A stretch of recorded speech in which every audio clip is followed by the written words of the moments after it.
I have with me Suleiman of FTTH Council MENA.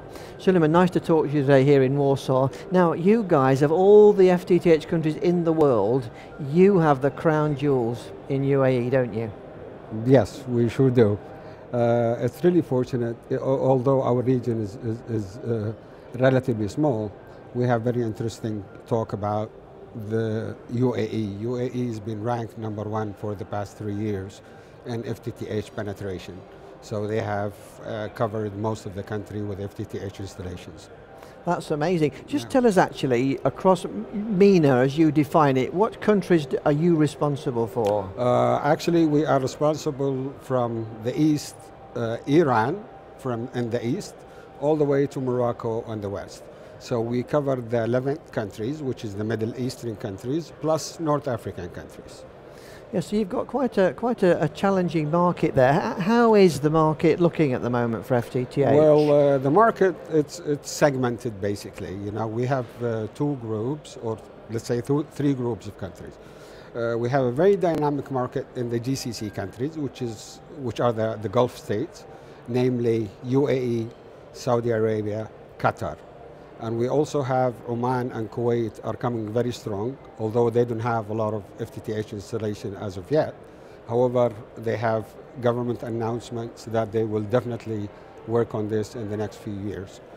And the other side, on the other side, we have countries that are politically unstable, you know, such as Iraq, Syria, Libya, Yemen, Palestine.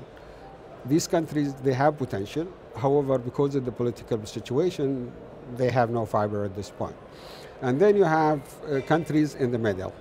You know, we hear government announcement to roll out, you know, MBN networks, and that is happening in Jordan, that's happening in Morocco and Tunisia.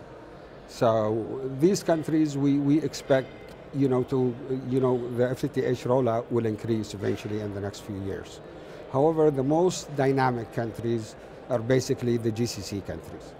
Okay, so I guess, what are the big sort of challenges and opportunities? You know, where do you feel sort of the next big step is going to come? I think the next step is if governments are to step in actually to help in the process, and we feel this is important. If we leave it just to the operators, you know, to deploy fiber, it's not going to happen, you know, in a short period of time. So I think government should step in and they should focus on the national broadband network, eventually based on ultra-fast fiber connectivity. Do you think the governments are becoming aware of the need to do this? I think so, little by little, but surely I think they are. For example, Jordan now is building a new MBN network. Kuwait have just announced 2 big GPON projects. Also Morocco are working on their MBN as well. So we feel that these countries will have very good potential for FTTH connectivity. Well, good luck with it, and thank you very much for talking to us. You're most welcome. Thank you. So the MENA region has the crown jewels, has some challenges, but also some major developments being announced for FTTH.